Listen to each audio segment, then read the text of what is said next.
Всё.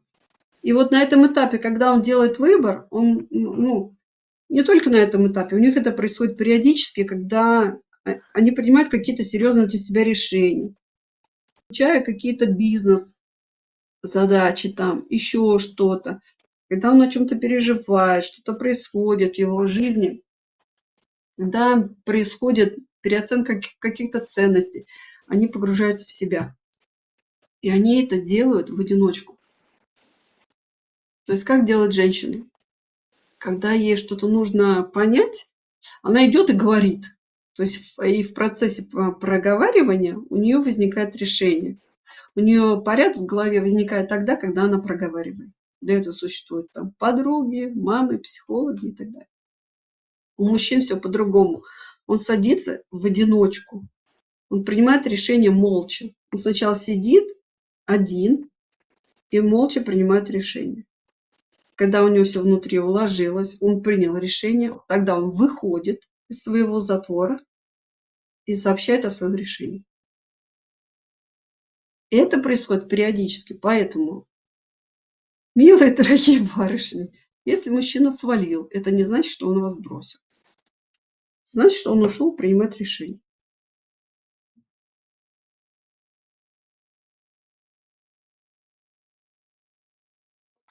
И оттуда он может выйти. Что в это время делают женщины? Начинают биться головой, меня бросили. Это может длиться от 2 недель до месяца. То есть он может исчезнуть надолго, достаточно долго.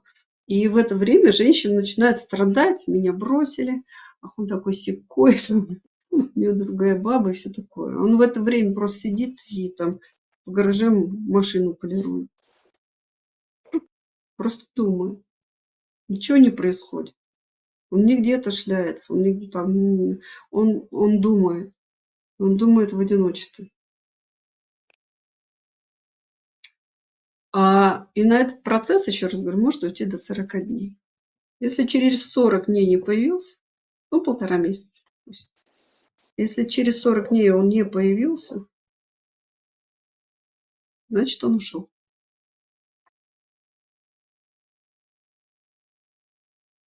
То есть, в общем, он сделал выбор не в твою пользу. Вот и все.